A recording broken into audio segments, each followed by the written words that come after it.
Maybe that is the split, like that alone, where it becomes almost unbearable Hmm. to have some of these conversations. You mentioned something similar about that last Yeah, night. yeah, And yet, when it's with people, this is my question, when it's with people that we love or we're choosing to be around for a certain reason, like what to do in those situations, Yeah. how to move through that, holding both that high, Will, I love what you said of that higher frequency, higher perspective, but it's equal opposites, right? We have to have as much dark as we have light. Hmm. Um, and we're navigating through that, right? These dimension hoppings or whatever you want to say, Yeah. 3D to 5D, up and lower. Yeah. Wait. So it just makes it a really confusing time for me Yeah. sometimes. And it's yeah. like when I talk to my mother and she's deep in the 3D. I just put my game face on and I just drop back into that reality or that checkpoint of reality and go, okay, I used to play here. I know how to still play here. So I'm going to put my game face on. And for the 15, 20 minutes I'm talking to my mom, I'm going to be the dense Will Brown. Yeah, I don't it's know anything. okay to I dip don't a know toe anything into about that. football. What's that? It's okay to dip a toe Yeah. into that. I Right. get that. Yeah, but I get that. to interact, even, yeah, I mean, just to interact in normal society, it does get strenuous because Mm. we see things so much differently. We sense things so much differently, and it's like, yeah, why can't we all just get along, right? That phrase, why can't we all just figure it out? Why can't we all just be in the higher plane of consciousness? Well, then, if we were all in the higher plane of consciousness, we wouldn't need this body, this earth, this, we would be somewhere else. So,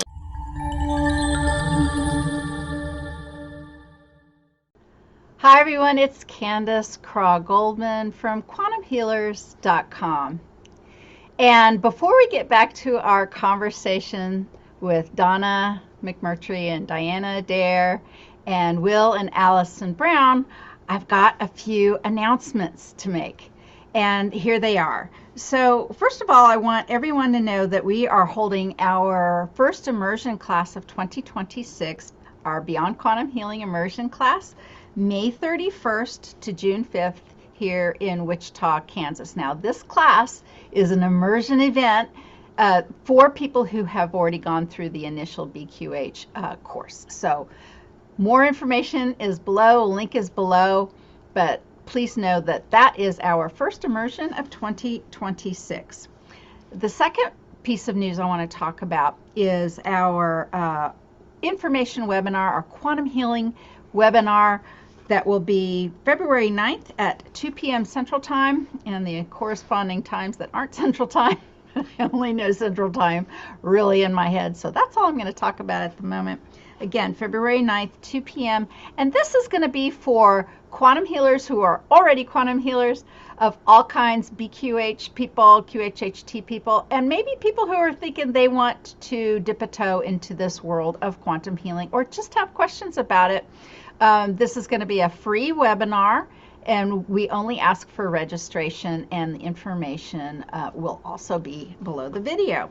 And then third of all, I want to announce my new Dream Decode service. Wow, what is that? Well, I've been decoding and talking about dreams my whole life long, and been doing it for clients really since the year 2000. And I finally decided to offer it as a standalone service. And I have gone ahead and taken a few clients through the interface, which is just a type form interface. So this isn't anything where I will connect with you online or personally via Zoom or anything like that. It's simply back and forth via a form and a written email response. And if this sounds like it might be something you're interested in, again, you can click that link below. I'm offering a standalone Decode Your Dream service, and it's been so much fun to do these dream decodes.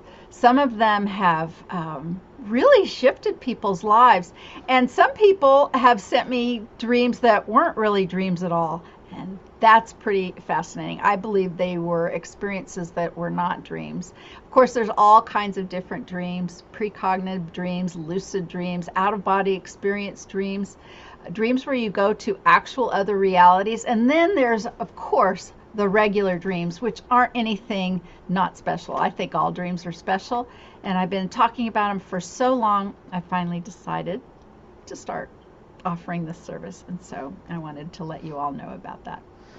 All right, let's get back to our conversation. So now we have Will and Allison. Hi, you guys. Happy New Year. Hello, Same to hello. you. Good to see your face. It is so great to see you. It's so great to connect up again. Here we start in 2026. Both of us really different, aren't we? I mean, both the collective of you plus me, I guess all of us, really different with some real big changes in the beginning of this 2026 year. Yeah. Yeah. Right. The month isn't even over and it feels like so much has happened. Yep. It really, really has. And so the things that I really want to talk about with you today are, and like I said, I started listening to your podcast. I got all the way up to like you were starting your camel ride and well, anyway, there was something about it all. And then Will's like, and there's going to be 5 more podcasts. I'm like, okay, I don't know. Maybe they'll condense some of that for this conversation. It must have been huge. You know, when you said that, I was like, oh my gosh, so much must have happened that you have so much to talk about. And of course, I'm not going to ask you to talk about it all, but maybe we can hit some highlights. But a couple of the things that that really intrigued me about, as much as I did listen to that first podcast, Allison, was you talking about how much you laughed. Oh, And right. that to me, I really picked up on that because for a very long time, but more and more and more in my life, I'm looking for the laughter just small moments with pets, joking with friends, fun new things that are novel, the joy of laughing when I think you're in your latter years, like we are. I mean, kids seem to laugh a lot. And the fact that you talked about being in Egypt and you were surprised about the laughing, I think, at least so far from what I've heard that you've experienced, I'd really like to know more about that. So what's funny is my understanding is one of the significant things that happens as we start to evolve into this 5th dimension is that people find joy in everything. You're just joyful and peaceful. Mm-hmm. And so the people that I know that are kind of on that verge of the end of the 4th dimension and into the 5th do laugh a lot. And they'll send me audios about things that are happening when they can connect, because sometimes you're out there. So when they can connect and they'll just laugh. Mm-hmm. And it's just sort of natural as a human being to be in a state of joy when you're connected to source in that way. And when you are expanded in that way, right? So I think what surprised me, and the thing is, I went to Egypt with no expectation at all. In fact, as you know, I never really had a desire to go to Egypt until March of 2025, when this intuitive knowing explained that you're going to go and you're going to take a group. And I'm like, okay, all right. But I never really had an expectation because I had never thought about going. It just didn't occur to me. So I didn't know what to expect, which was probably a good state to be in when I went. So everything was a joy. Everything was a pleasant surprise. But it really, I literally belly laughed every single day, and that surprised me. One of the ones that, as you recall, was the camel ride. So we didn't know what to expect when we hit the Giza Plateau. We just didn't understand how it all worked. And our guide said, who wants to take a camel ride? And a few of us kind of were like, I guess. Maybe. He goes, well, you're all taking one because I'm paying for it. So there were 10 of us lined up on these camels, just trucking along the Giza Plateau. And the absurdity, the joy of it, the craziness, I thought, there's 10 of us. And we're a beautiful soul family. Most of us knew each other and we were friends and stuff. And so just the craziness of the 10 of us being on the backs of a camel in Egypt. I'm like, this is just astonishing. This is just like, I never guessed I would be on a camel in Egypt. So I just was laughing. And the guy behind me, his camel must have been too small and he needed an alignment, sadly. No, it wasn't that. Had a little bit of a limp or something. It was too small for him. It was too small. So he was holding on for dear life, literally. And he had like a blister from holding on. And I didn't know this till afterwards, but he was cracking jokes trying to remain upbeat about it all, not fall off. And he was just making me laugh so hard. But that was like one of those. And then we went on this felucca boat ride. A felucca boat is a sailboat. I guess it's a metal hull with mostly wood. Yeah. I don't know if this guy was inexperienced or whatever, but our guide decided he wasn't going to get on the boat. But every tour group. What? He didn't get on the boat with us, but. Wait. Let me just get this straight. Your guide was like, do you just know what he's doing? I'll stay here, but the rest of you go? Is that what that is? Well, the caveat was you have to have a tourist police with your group all the time. Well, the tourist police guy came with us. So there was somebody at least, right? Yeah. Well, but so we're on this boat. Threw him off with you. We were about to, literally. Funny already. We were about to. Well, anyway, Will and our friend Chris are Coast Guard. They retired Coast Guard, right?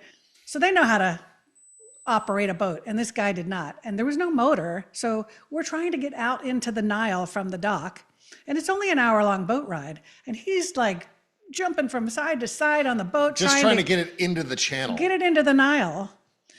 And then next thing I know, we just spin in a few little circles and come back into dock because it took 30 minutes to get out to the Nile and 30 minutes to get back. And it's only, 100 yards or something? Maybe 200 yards wide. Yeah. So we're just cracking up with this thing. And it was cold and we're shivering and whatever. And I just laughed so hard I thought I was going to pee my pants because it was like, what kind of sailboat ride is this? He couldn't get it going. There was a little bit of wind, but it was just hysterical. Yeah. There was another night when our guide is taking us through downtown Cairo, telling us this is where he grew up and all the crazy drivers, but they don't get in any accidents. And the literal words were out of his mouth, and boom, we got slammed in our bus in the back from another bus.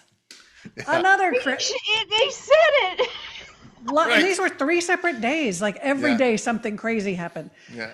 Nobody was hurt, thank God. No. But our 3 guys, the tour guide, the driver of our bus, and this tourism police, they all jump out and run around to the back. And we had an Australian filmmaker guy in our group, and he gets into the back of our bus, and he's like, narrating it and telling what's happening. And he's, oh my God, now they're pushing each other.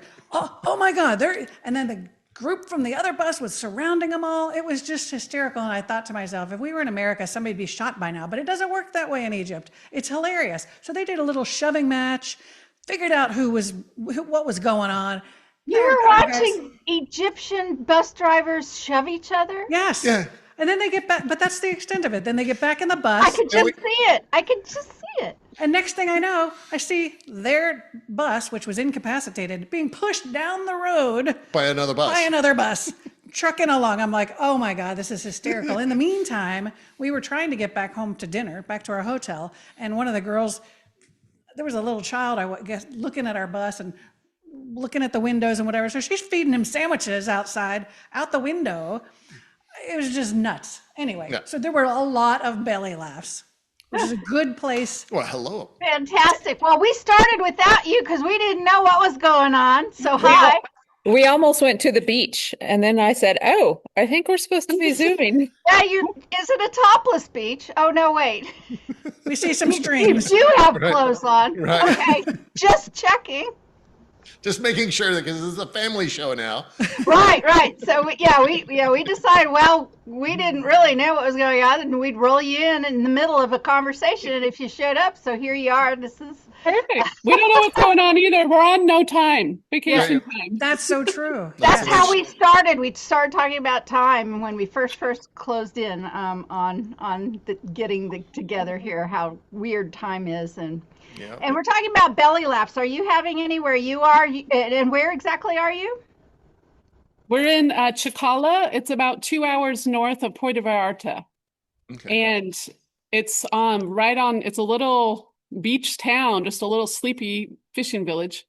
Nice. And go ahead. We found this morning, we did have some good laughs. We went on an early morning hike with the owner of the restaurant we went to last night, who just happens to know where there's a potential pyramid close to here.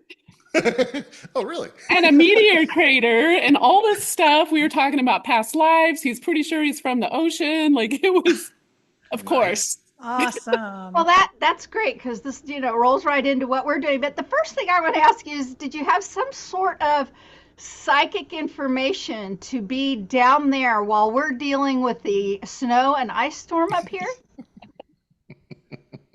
How'd you manage that one, girls? Yeah. I don't know if it's psychic information, but it definitely felt purposeful. And I had said to Donna the week before we came down, I was like, you know what? I feel like this was designed this way for us to be down here with the water. It's been about being with the water. This is the third time in a month and a half I've been by the ocean. Nice. And with all the intensity and moving into a fire and air year, it's like water and earth are needed more than ever. Well, that's interesting because that's what we're getting, even if we don't like the snow and ice, it is water. That's true. Absolutely. Yeah, so Yeah. many things roll into all of this. And the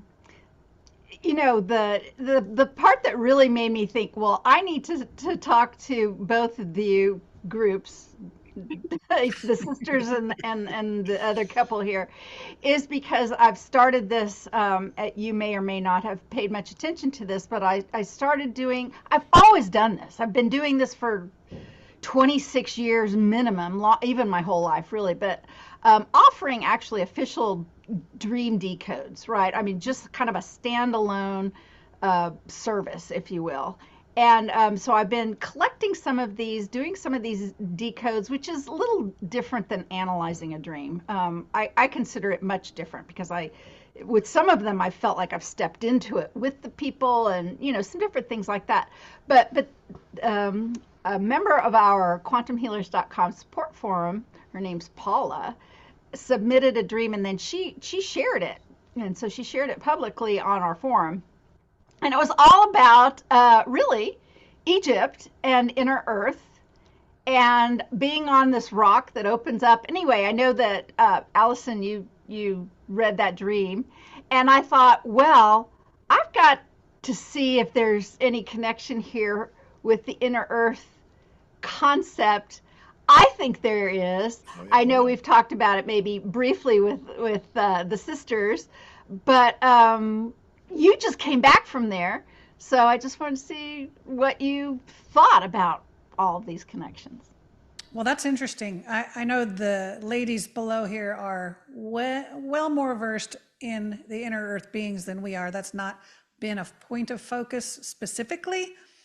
However, the Egypt connection with us has been because it's where the first human incarnations took place. That's where human civilization began and where our first incarnations were, everyone. And so getting there has been almost like a pilgrimage. And I think it's an important pilgrimage for all humans to put your feet on the ground of the origin of humanity. And obviously, given that point, I think that there is a connection to the inner earth beings. We didn't experience that per se while we were there. We did experience a lot of, I think your client or Paula said something about, was it Isis, right? Mm-hmm. Yes. So, well, yeah, she called it an Isis-like being. And to me, it may be less that it's Isis than that archetype. Yes, and right. Or the Egyptian royalty that may be something somewhat different than pure human, I mean, that's how I took it. Right, and so we had a lot of interaction with those types of beings, Sekhmet particularly, and the Lyrans were there quite present, especially at the Sphinx. Well, we had Isis and Ra. The very first day that we were there at Hararo, we had a very meaningful meditation. Good point, right, with Sekhmet, and we were able to find a nice little location where everybody could place their hands on a piece of granite that was from one of the temples that was there, and I just went into a meditative state and brought forth Sekhmet to guide us through a very deep grounding, deep earth grounding exercise to prepare us for the days to come, to really kind of settle our energies in the space or in the area so that the days to come would be much easier. Right, so the Mother Earth energies were definitely present. And what's interesting is Hawara was supposed to be our second day, but because people were arriving late the night before, and we were going to go to the Giza Plateau, I said, let's do Hawara instead in case they want to sleep on the bus, because it was 2 hours. But of course, after we channeled when we got home, they said that was completely purposeful because they wanted us to go to Hawara the first day to connect with that grounding energy, because that energy would be what supports us the rest of the week, because the energies would be so intense. Yep. So yeah, Mother Earth was a big deal at the beginning of the trip for sure. And of course, all the ley lines throughout the region, but I wouldn't necessarily say, I think they were Nibirian that Paula was talking about. I don't recall that or any of the other specific inner Earth beings, but it's a very interesting intersection, really. Sisters, you've got to say something, because I'll just blather on, and I wasn't there at all, haven't been there. But I'm thinking about all of even the the recent looking at the supposed underground tunnels and structures. The deep scans and all that. Yeah. Yeah, I'm curious. I've been so excited to hear some of your stories from there and your personal experience with it, because you don't get. Right. But I was curious about if you felt well down into, or Allison, into those tunnels underneath, because we have, since being there, so much more information has come forward. Yep. And we've had a lot more experiences into what I would call deep in layers into that whole, everything that's there and everything it's connected to. I think for me, it's going to be right. It wasn't at the moment because of just the immensity of everything, right? So we in one of the sessions that we channeled after we got home, whether it was a collective or who it was, but they said, think of it as a medicine journey, and now the integration begins. So with every medicine journey, there's an integration. This is the integration period. That's where I'm going to really connect to those inner earth, that inner earth sanctum. And I, go back to what I experienced. To me, what was most profound was what was built above and what is below. Two different structural or construction methods. That to me really opened my eyes, because Hawara itself, and I know I say this over and over again, but to whoever I talk to, but that's what really stuck in my mind. You walk up to Hawara, the pyramid of Hawara, and it's handmade clay blocks or mud blocks that have been dried in the sun, stacked on top of one another. But then we had access to go in, and what you see are those megalithic blocks. That's two different time periods. That's two different eras. That's two different millennia, because what put that in place wasn't the same that put the mud bricks above it in a pyramid shape. And so that goes back to what we've channeled with our galactic connections and everything that was placed there pre-human to get everything ready for humanity. So that it all starts to make sense. So, and yes, it goes down and goes way down. So you can feel that there is some presence there. It's just that because everything is just so in your face, and meaning like everything is just so new, and you want to take it in as a tourist, but you want to take it in as energetic. You can't take it in all at once. Now is the time to do that. Now is the time to really integrate with all that. And I think that's what's going to come. Yeah. You know what else is interesting? Now that you're mentioning this, there are a lot of different inner Earth civilizations. This isn't just one, right? Right. That's so important to say. Good. Yeah. But the 12 galactic races that founded our galaxy, which is our perspective, may not be everybody's. One of those is the Agarthans, and those are not just inner Earth. We use shorthand and say inner Earth, but they're inner everything. They're inner Mars or inner whatever planet, because that's what holds the stability and the balance. And so I think what's curious is that right now the nexus seems to be Mars and what they're calling galactic archeology. And until we understand the galactic archeology and what Mars's role was in the creation of humanity and then the subsequent relocation of humanity to Earth, then all of the stuff that we're learning in the Middle East is there's a missing link there. And so what's interesting is that when there were the galactic wars pre-human, a lot of the Martians left the planet, but a lot of them stayed within the planet, and they're still within the planet, underground, in a different dimension, or however you want to look at that. But there's just so much there when you say inner Earth or interplanetary being or something like that. So just a lot to explore. Yep. You know what's fun about that right now is astrologically, Mars just moved into Aquarius right after Venus did, and they had their big potent Kazimi with the sun. And Mars is going to have his meeting with Pluto here any day, maybe in a couple days. That's why there's so many fireworks. Yes, and it is all about that. It's just interesting of that. There's also currently going on all of this interest and focus on, what is the face on Mars? What are those pyramid footprints? Yes. What are Yes. those things. Yep. More pictures coming out that have been, hidden before. So I think that's fascinating. The other thing is Radu Sinemar in his books, Inside the Earth, and the other ones, Transylvanian Sunrise and Sunset, The Forgotten Genesis, talks about in the Busij mountain complex in Romania, underground, where they discovered this giant chamber with 6-foot tall tables and all of this ancient yet advanced holographic instruments. That tunnel goes to 3 places. They've so far discovered 3 different places it goes. One comes up under Egypt, one comes up under Iraq, and one goes down into the inner Earth. Wow. Incredible.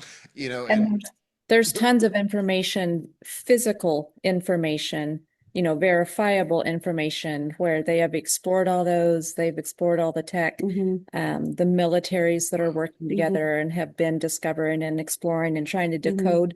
There was a lot of disk information that they found in some of those chambers, and they really go into detail with the technologies that are there and were there.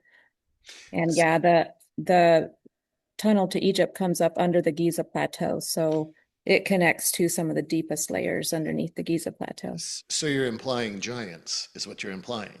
Well, yeah, So- because the tables themselves were Right. 6 tall. Right. And so the Yeah. beings, Yes. and they know a lot of the beings, and they describe them, that both that live in inner Earth as well as the beings that this technology came from. And there's just a ton of information in these books, as well as they have the technology to look back through time in the timelines, and even back to what was Mars' role in us. The planets being in different positions, 400,000, 500,000 years ago, that then helped genetically transform not only us, but everything on the planet over time.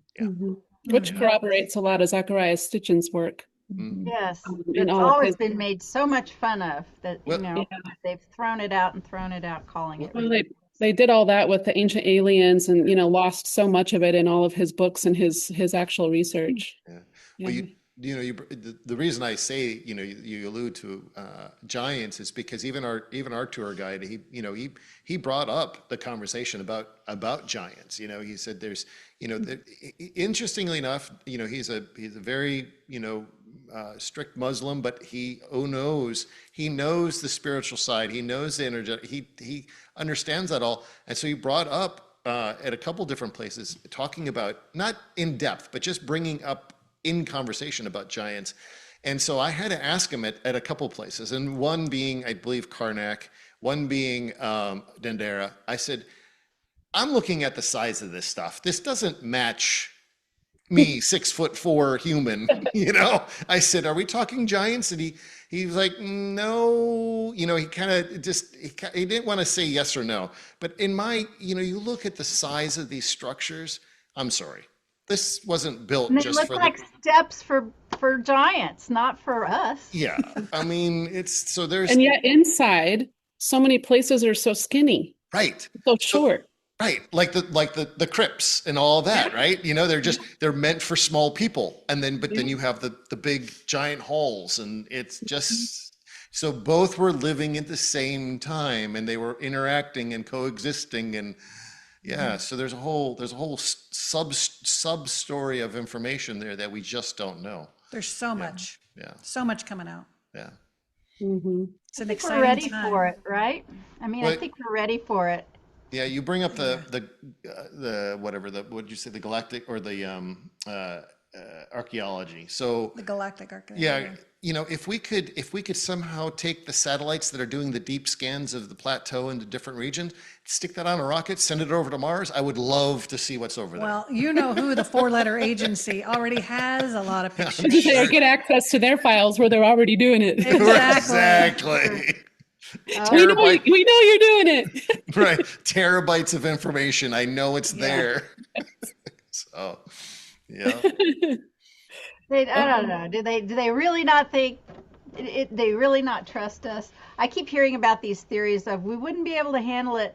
I think it's less that than the control. A lot of the control would be lost. I mean that is it. They wouldn't. Yeah, they wouldn't be able to handle us. Correct. There you go. Right. Correct. Yeah. Exactly. Yeah, that's it. Yeah, I have this sense, this is such an interesting year because, and I made a little video about it. I think I haven't released it yet, or maybe I have, but maybe I have just released it. But about this fire horse year and things that move year, and I remember writing and doing some things in the latter part of 2020. Just sure stuff was going to burst forth in a really big way. I mean, I just felt it in every inch of my being. I remember writing and channeling a Dolores talking about like a pressure pot and all of that. And I thought it was, and this is time again, right? It felt so imminent. And that's 6 years ago, right? And it feels like maybe now that's starting to, the lid maybe getting ready to pop off of some things. And some of this, you tell me if you've thought this at all, because this can get very tricky to talk about, at least in our world this day politically. And we don't typically go there, and not that I want to go there. But this whole thing about Greenland and the ice melting and what's there. Have y'all paid attention to what some people are saying is being uncovered in that central part? That Tell us. All I do is see the headlines, and I try. Since I got back from Egypt, I have not looked at anything, and I don't want to. Yeah, it's not a headline. This is fringe stuff. But what made me think of it is what you just said about discs of information. I think that kind of stuff's coming up out of what they call, well, some people call, it's been a living, ginormous, supposedly. Look, I don't believe what I'm saying here. I'm not saying I believe it. I'm saying I've read this. Well, still, because I'm like, well, I don't know, maybe. I mean, that's where I am with almost everything. Correct. Maybe. Yeah. But supposedly it's like a 200-mile long ship that's always been there, that has beings inside of it, that have been communicating with our, elites or somebody, and dripping out or allowing some things to be, looked at so they can backcode the technology. But because it doesn't have the cover, it doesn't have the, it's exposed. And so this idea of who's in charge of Greenland makes a little more interesting of a conversation, shall we say. I mean, we've always had a presence in Greenland. We've always had our bases on Greenland, and for strategic reasons, right? Whatever that means in today's world. I wish I could go back, because I've been to Greenland. I've been to Thule, Greenland, and I was there for several weeks. And I wish I would know. I wish I could go back now, knowing what I know, and be able to tap in and really, understand. But yeah, I mean, okay, you've got Greenland, you've got Antarctica. I mean, both ends of the spectrum, or both poles, if you want to call it that. What's there? I mean, yeah. I mean, I'm sure there is something, and we're going to find it. It's going to come out. When? That's the other side of the coin. I don't know. I mean, Diana? Many years ago, they had found underneath the ice around Antarctica a giant ship that came up a number of years ago. Wasn't that? And then there's that giant antenna that rose up out of the ice, also by Antarctica, that triangulates with, is it Electra? That's one of the moons around Mars. I didn't know that. About right. Interesting. Well, And when you speak to Evan in a couple of weeks, you need to yeah, talk about Debrief that him. debrief. yes. You'll probably get more out of him than we do. Our son Evan is in Antarctica right now. He was on there a 4-month job site. Yeah. Fascinating stuff. I know he did connect with other people about whatever odd experiences, whether it's extraterrestrials or Bigfoot, whatever people wanted to talk about. Yeah. And so I'm curious to hear his stories when he gets back. But our research has demonstrated that Antarctica is the largest extraterrestrial base on the planet. So God knows what's under there, all kinds of stuff. And same thing with Greenland and the Arctic Circle and all And of all that. the restrictions on us mere mortals to go near so many places, including places in the Grand Canyon. Right? Yeah. There was just another delegation of higher ups from the United States that went down to Antarctica last Monday. Yep. Actually, again. Really? So, As part of the National Science Foundation, center group, whatever, that they sent a delegation of 6 or 8 different Congress senators people and and congressmen and senators and stuff. So Just for like a routine visit, yeah, just to check on, Exactly. just to check on things, just to make sure it's all going well. Right? Oh God. Knocking on some doors. Hello. Right. Enact the belly laughs. Right. Right.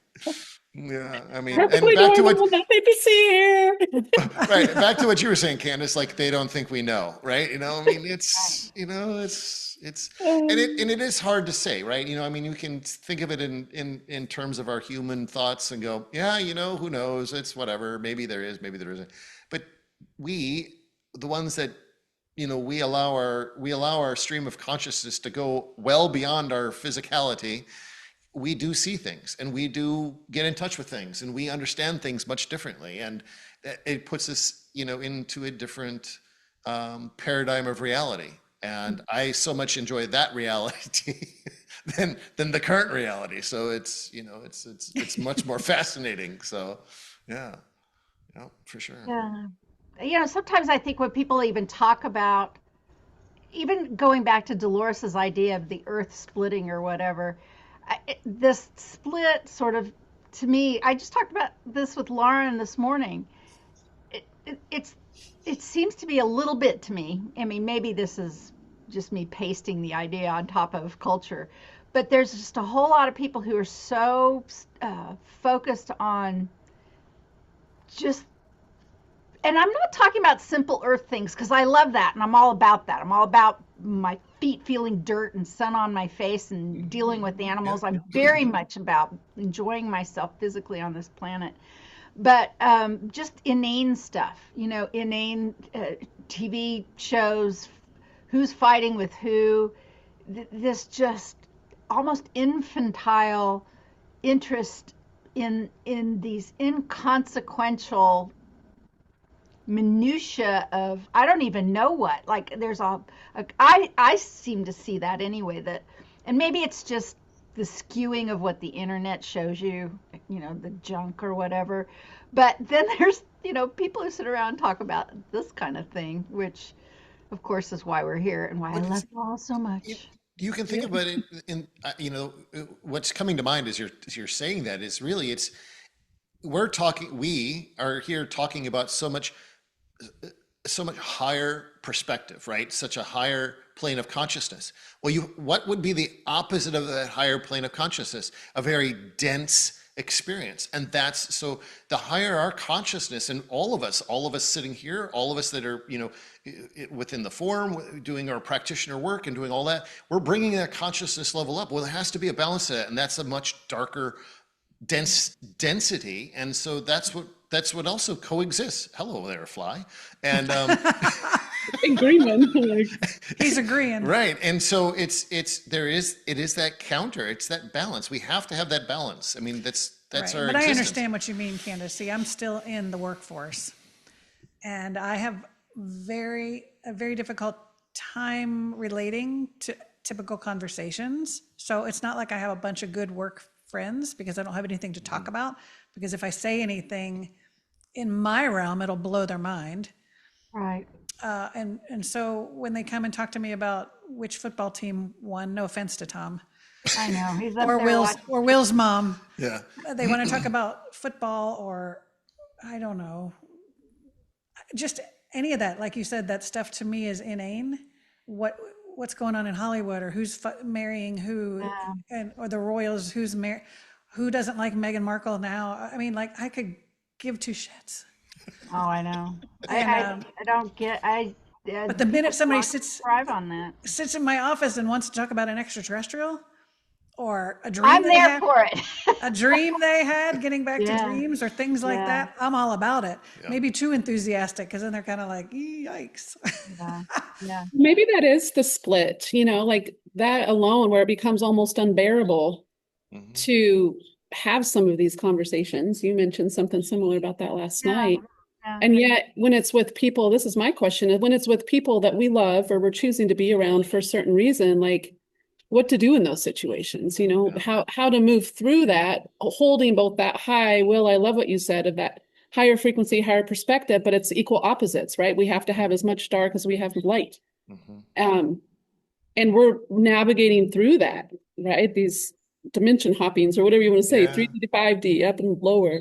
Yeah. So it just makes it a really confusing time for me sometimes. And it's Yeah. like when I talk to my mother and she's deep in the 3D.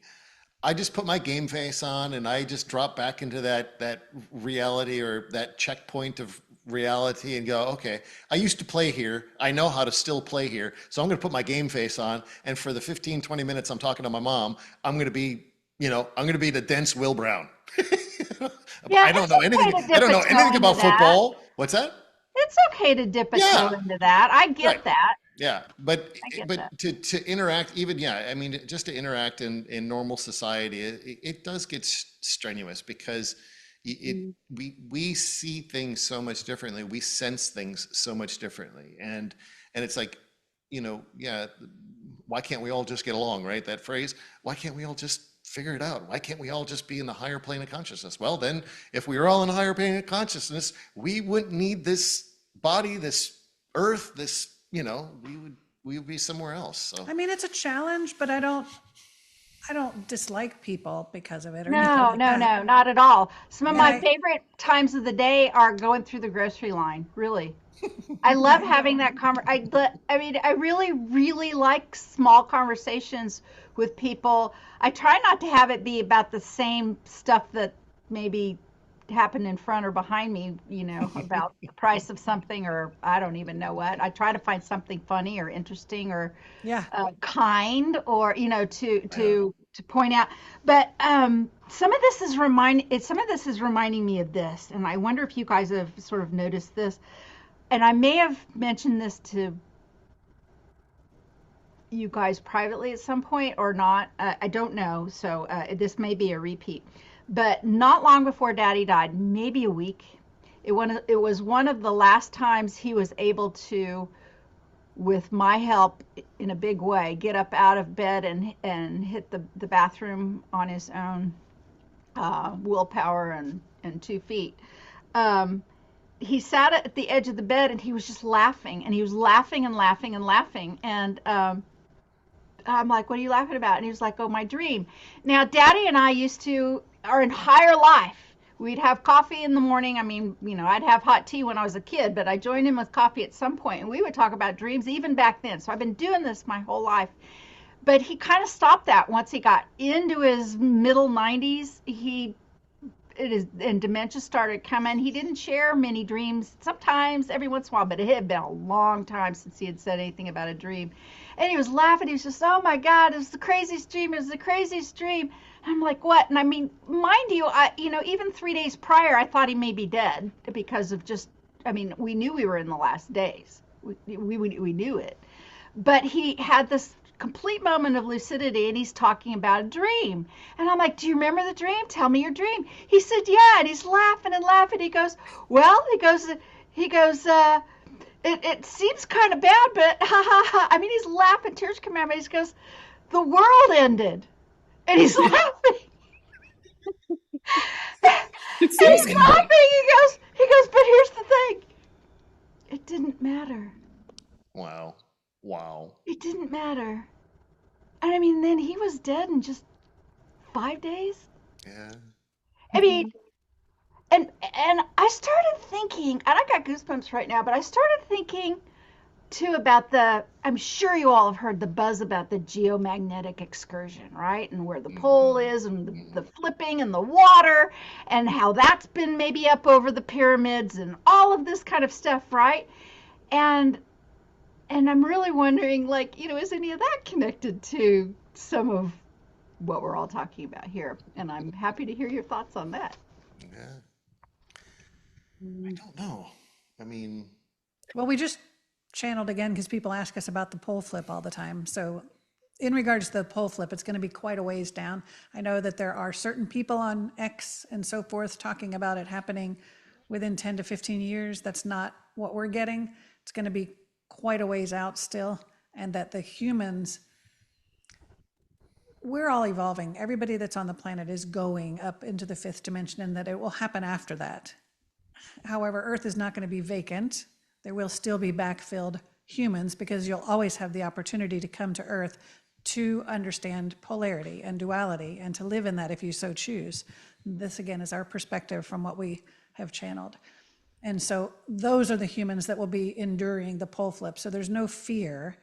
So, people can espouse whatever theory they wish, and the pole flip is one of them, and I understand why, because there is some scientific evidence, because it is moving. it's shifting. Yeah. But I don't like the fear-mongering. Right. There's a lot of it surrounding that. The other thing interesting about the water is a lot of people are getting the water dreams still, and this has been happening for several years, which is either a flood of consciousness coming in, or, and this reminds me of a conversation I had with Diana, when you had a meditative experience when you were up near Pikes Peak and it was warm. If you remember that vision that you had, because after that happens, after this pole flip, the things that are above will be underwater and so forth, and the things that were warm will be cold, and it'll be opposite.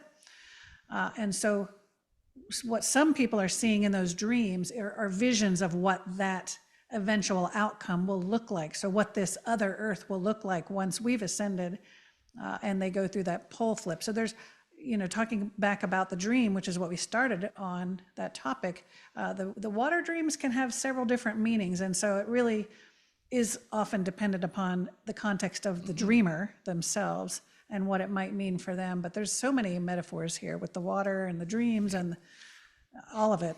Yeah. Well, I don't know that the pole flips have to be as catastrophic as what everybody says. Egypt, going back around to Egypt, the Egyptians said our civilization is so old that we've seen the sun rise in the west and set in the east 4 different times. And other descriptions they've given, essentially their civilization lived through many, many pole flips and hemisphere reversals and axial tilts and all that. So. Yeah, say the pole has moved before. That's why we have a different pole star now than we did 5,000-ish years ago. Right. So it's evidence that all of this has happened before. And I mean, the pole flips every 11 years of the sun. So it happens on all planetary bodies. Yeah. And can you imagine if we could have talked about this as kids? Yeah. Just think about what we were given as pure fact and the way things were. Yeah. I mean, you guys know Upper and Lower Egypt are flipped right now, north to south. Upper Egypt is south of Lower Egypt. And then on the walls, I'm sure you guys saw a lot of this on the walls of a lot of the temples and tombs. They have a lot of straight up and down symbology, and then a lot of 23.5 degree symbology, and that's referring to different axial tilts. Yeah, you didn't get into that, but that makes sense. Now going back and recanting some of that imagery, yes, it makes absolute sense. Yeah, you can tell when they're talking about before the fall or after the fall. Yeah, Brian Forrester, who was he's written a lot of books around a lot of ancient megalithic things, but he was going around and measuring and showing, see, this angle is straight up and down now, this is 23.5. And so you can see what was built after what they believe is the last pole flip around 12,000 years ago. Wow. Or older. and axial tilts, which Yeah. would be different events. I mean, I just think there's been so many events, and Yeah. I think humanity has survived through a Mhm. lot of them, you Yeah, know. Mhm. Mhm. Yep. Yep. interesting. It's really been really fun for us to, we've been studying all this like you guys have for a long time and reading things in Dolores Cannon's books and in Zachariah Sitchin's and in Seth material with Jane Roberts and this other author, Radu Sinamar. And now we're starting to see it come out in, our physical reality. And Yes. That's so the fun part, I it's think. living That's it. the We're, part we're that seems a living it. little new. Yes. Yeah. And even, Yeah. we tap in, to non-physical realities all the time. All of us do. But there's more physical sightings of UFOs all the time. I mean, I had one last year and they're putting videos on it out all over the world. They're Right. videoing these things and having these. It's like I feel like what we're doing is helping to bring it into this reality or connect them. Yeah. Yeah. So it becomes more of Right a as AI is making so many things fake so that everyone can say when something's real that it's oh, fake. that's not real. I Well, know. we That's we just had true. a conversation. We were being interviewed on another podcast, and I think the question he brought up was about disclosure, and I said, "What do you mean? Disclosure's already happened. It happened. It happened during. We happened during COVID." Because they Mhm. started dripping it out then. Oh, look, here's this UAP thing. We're changing it from UFO to UAP to make it more correct, whatever. But they're showing videos of stuff that would have never happened 10 years ago, 5 years ago, right? Or, okay, from that point, from that nexus point of 2020, 2021. Now it's every day. It's Yeah. here. And it's whether It's people there. choose to believe it Right. or not. It's But now it just comes down to a discernment point. Do I truly believe this or not? Is this part of my reality or not? Well, I'm in the camp of this is my reality. Sorry. This is it. So Mhm. it's already here. The reality is here and the disclosure's here. It's not going to take like I explained it to him. It's not going to take an arrival event where massive ships come out of the blue and just plop themselves down, and now we got to decode whatever and they're it's talking. also not You know, going to be revealed by any government no. agency or three-letter agency. It's not in their best interest to do that. It's not going to happen that way. And so people keep banging down the door of Congress. You're wasting your time. It's all going to be revealed within each one of us. We're going to be the decoders of the information. Yeah, which we're seeing a lot more people are stepping forward with their Yes. NDEs and their personal Yes. experiences with UFOs and seeing and interacting with. And that's just so fun Yeah, I feel a surge in that from all these different Yeah. directions. Yeah. right. Yeah, I like what you said, Allison. It's going to be revealed within each one of us. Yeah. It's a consciousness disclosure. It's Yes, coming exactly. through consciousness exploration and expansion. And Mhm. I mean, yeah, just look how just in the last 10, 15 years, there were there were communities, of course, lots of communities doing the kind of work, consciousness exploration work, but now there's an explosion of them. We have so many other people doing so many other things. For a while that wasn't the case, and now there's just so many, and yeah. Uh, yeah, now it's sort of like, hey, we're still here, we're still doing the stuff. So I'm glad that you all joined me today to kind of catch up with all of that. I don't know that I'll ever make it to Egypt, but except for maybe in a quantum healing session in my own mind. But I sure love hearing about your adventures, both of you, both groups, all of you. And I want to thank you so much for continuing to support our community at quantumhealers.com and coming on and, doing the work that you do, because you do the BQH, you do surrogate sessions, you do channeling, you do all of those things that we love and we love to support. And so, for those of you who are watching, if you are an alternative service to others practitioner of any kind, you can join us. You can join us right on quantumhealers.com.